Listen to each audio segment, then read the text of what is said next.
Beginilah humor Abu Nawas ketika diminta untuk menghitung jumlah bintang di langit dan berikut cara menghitungnya, yang membuat Raja Harun Ar-Rasyid beserta rakyatnya tak bisa membantah. Pagi itu Raja Harun Ar-Rasyid sedang galau. Ia berjalan mondar-mandir ke kamar pribadinya. Sambil asik merenung, terlintas sebuah pertanyaan di benaknya. Berapakah jumlah bintang di langit dan bagaimana cara menghitungnya? Siang harinya Raja Harun Ar-Rasyid membuat sayembara. Barang siapa yang bisa menghitung jumlah bintang di langit dan memberitahukan cara menghitungnya, maka ia akan memberikan beberapa koin emas sebagai hadiahnya. Pamflet pengumuman sayembara disebarkan ke seluruh penjuru wilayah kerajaan oleh petugas istana. Banyak yang penasaran tentang isi pamflet tersebut, sehingga berbondong-bondong warga mengerumuni. Beberapa orang sangat ingin berpartisipasi. Sayembara tersebut terbuka bagi siapapun kecuali Raja Harun Ar-Rasyid. Ia akan memimpin jalannya sayembara.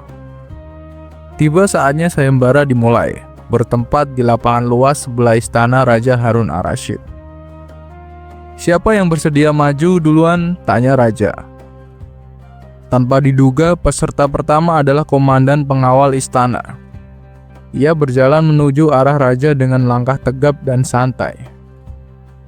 Berapa jumlah bintang di langit, wahai komandan pengawal istana? Tanya Raja. Jumlah bintang di langit itu jutaan, wahai baginda, jawab komandan pengawal istana dengan tegas. Bagaimanakah caramu menghitung? Raja kian penasaran. Komandan pengawal istana diam.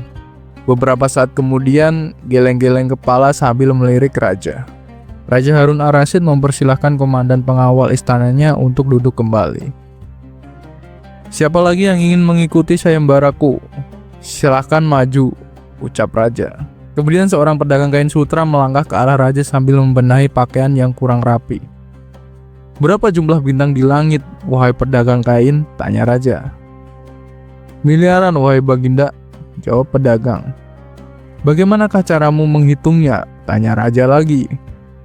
Karena ekspresi pedagang kain sama seperti peserta pertama, Raja pun mempersilahkan untuk kembali ke tempat. Raja berjalan bolak-balik di atas singgasananya, lantas berteriak, "Siapa lagi yang ingin mencoba? Mari berhitung mundur dari angka 10. Jika tidak ada yang mampu menjawab dengan benar, maka sayembara ini aku anggap selesai." Menuju hitungan mundur ke angka 2, Abu Nawas mengacungkan tangan sambil merangsek masuk ke depan.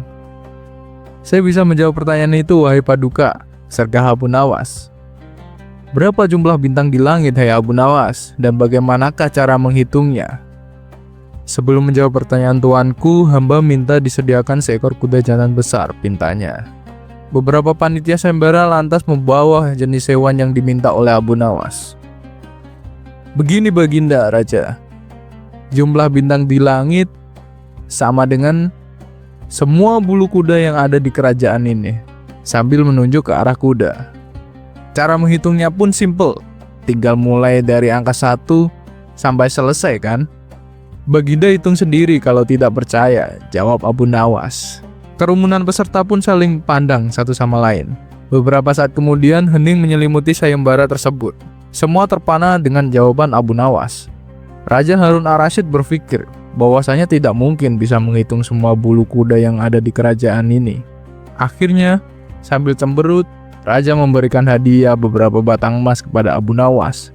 Sembari berjalan menuju rumah masing-masing, beberapa warga nampak saling berbisik, kok bisa ya gitu ya?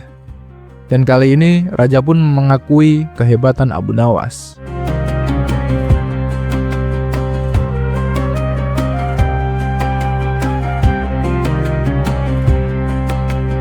Cerita selanjutnya.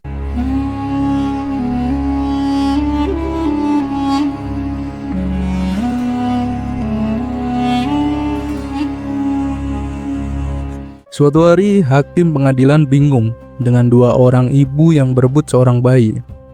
Kedua ibu tersebut sama-sama memiliki bukti yang kuat sebagai ibu kandung bayi tersebut, membuat hakim tidak bisa menentukan siapa yang sebenarnya berhak menjadi ibu kandung. Dengan kebimbangan itu, hakim memutuskan untuk meminta bantuan Raja Harun Ar-Rasyid untuk menyelesaikan kasus ini. Namun, meskipun raja turun tangan untuk menyelesaikan masalah tersebut, kedua ibu itu tetap keras kepala dan tidak bersedia mengalah. Raja pun memanggil Abu Nawas ke istana untuk mencari solusi agar bayi tersebut tidak terkatung-katung dan bisa bersatu kembali dengan sang ibu kandungnya. Keesokan harinya, Abu Nawas pergi ke pengadilan dengan seorang algojo. Dia menyuruh meletakkan bayi tersebut di atas sebuah meja.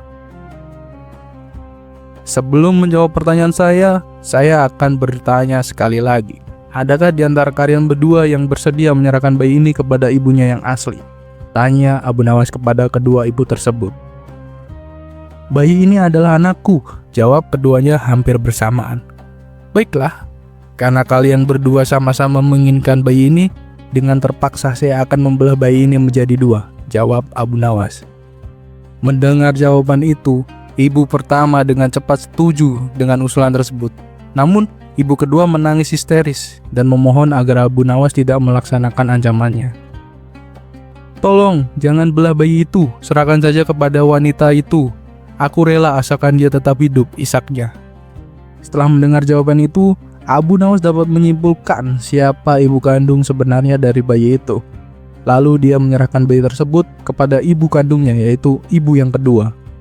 Setelah itu, Abu Nawas meminta agar pengadilan menghukum ibu yang pertama sesuai dengan kejahatannya. Hal ini dikarenakan tidak ada seorang ibu yang tega melihat anaknya dibunuh, apalagi di hadapannya sendiri. Akhirnya masalah pun terselesaikan, dan si bayi akhirnya dapat bersatu kembali dengan ibu kandungnya.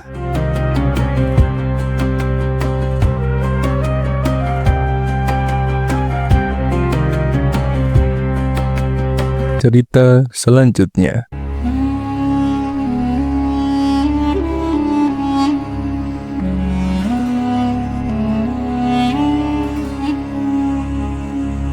Suatu hari Abu Nawas membuat kehebohan di kota Baghdad.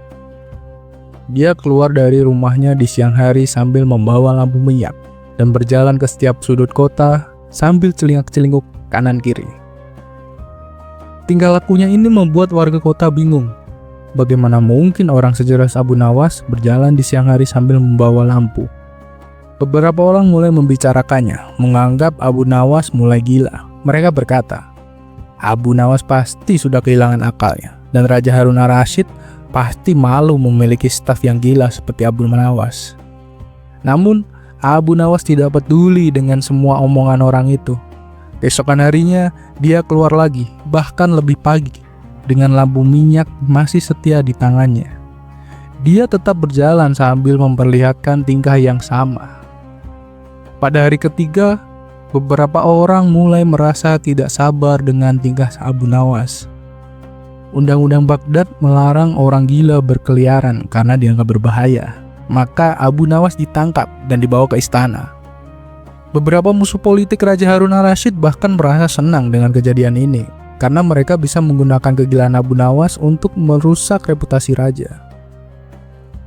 Raja Harun al-Rasyid sendiri merasa malu. Dia memanggil Abu Nawas dan bertanya dengan nada keras, Abu Nawas, apa yang kamu lakukan dengan membawa lampu di siang hari? Abu Nawas menjawab dengan tenang, saya mencari neraka paduka yang mulia. Raja Harun al-Rasyid merasa semakin yakin bahwa Abu Nawas sudah gila. Namun, Abu Nawas tak gentar. Dia meminta agar semua orang yang menangkapnya dikumpulkan di depan istana. Setelah berkumpul, Abu Nawas berkata, wahai kalian yang mengaku waras, apakah kalian tidak menganggap orang lain yang berbeda pikiran dengan kalian sebagai munafik? Dan apakah kalian tidak mengatakan bahwa mereka sesat dan akan masuk neraka? Orang-orang itu menjawab, benar. Dengar itu, Abu Nawas bertanya kembali, jika saya munafik, sesat, dan akan masuk neraka, di manakah neraka itu? Dan siapakah yang memiliki neraka itu? Orang-orang mulai merasa kebingungan. Mereka menyadari bahwa mereka tidak memiliki hak untuk menentukan siapa yang masuk neraka. Raja Harun al-Rasyid pun tertawa kecil mendengar kata-kata Abu Nawas. Dengan akal sehatnya, Abu Nawas menunjukkan bahwa menilai seseorang dan menyatakan mereka masuk neraka adalah tindakan yang kurang pantas.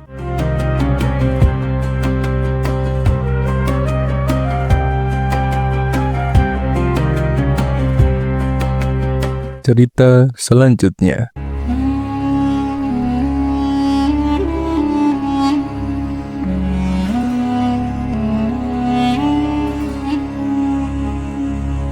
Alkisah, Abu Nawas memiliki usaha baru. Ia membuat berbagai macam perlengkapan dapur seperti wajan, periuk, dan sejenisnya. Namun dari usaha yang dijalankannya, ia hanya memperoleh sedikit keuntungan. Beda halnya dengan kawan-kawannya yang mengelola kebun sayuran, mereka justru memperoleh hasil yang berlimpah. Meski demikian, Abu Nawas tetap bersyukur atas rezeki yang ia dapatkan. Pada suatu hari, kawan-kawan Abu Nawas berkumpul di sebuah warung, tempat biasa mereka nongkrong bersama.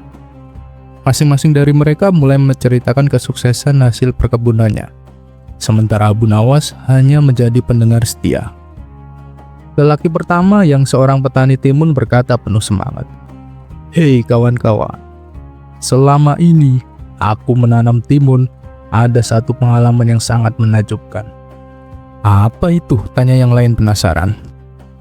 "Ketika waktunya panen, ada satu timun yang besarnya sepanjang ini," katanya sambil menentangkan tangan selebar mungkin.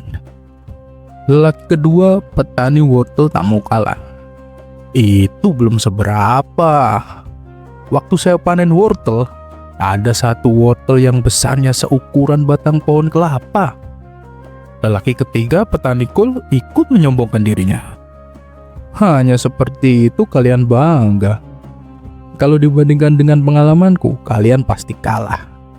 "Oh iya? Emangnya pengalaman apa?" tanya mereka tak percaya. "Saat panen, ada satu kol yang besar seukuran lubak. Kalau kalian tidak percaya, datang aja ke rumahku. Bisa kalian lihat sendiri," jawabnya meyakinkan. "Wah, tidak disangka ya. Ternyata kita semua punya pengalaman yang menakjubkan," ujar salah satu dari mereka. Di tengah perbincangan penuh semangat itu, Abu Nawas justru tampak santai, asyik menghirup secangkir teh di tangannya. Ia seolah tak peduli dengan cerita-cerita hebat dari teman-temannya. Melihat itu, mereka pun menoleh dan bertanya, "Hei Abu Nawas, bagaimana denganmu? Apa kamu juga memiliki pengalaman menakjubkan selama membuat perlengkapan dapur?" Abu Nawas menoleh dan mengalihkan pandangannya kepada mereka. "Kalian bertanya padaku? Coba ulangi tadi. Aku kurang memperhatikannya," jawabnya santai. Mereka pun mengulangi pertanyaannya. "Selama kamu membuat peralatan dapur, pengalaman menakjubkan apa yang kamu alami?" Abu Nawas tersenyum dan menjawab, "Oh, soal itu. Aku pernah membuat wajan yang ukurannya sebesar rumah." Sontak mereka semua terkejut. "Emangnya ada orang yang minta dibuatkan wajan sebesar itu?" tanya mereka. "Tentu saja ada," jawab pendek Abu Nawas. "Kalau memang ada, lalu untuk apa wajan sebesar itu?" tanya mereka makin penasaran. "Ya, untuk memasak sayuran kalian yang ukurannya tidak masuk akal," jawab Abu Nawas sambil tersenyum lebar. Mendengar itu, mereka pun tertawa terpinggal-pinggal hingga tak bisa berkata apa-apa lagi.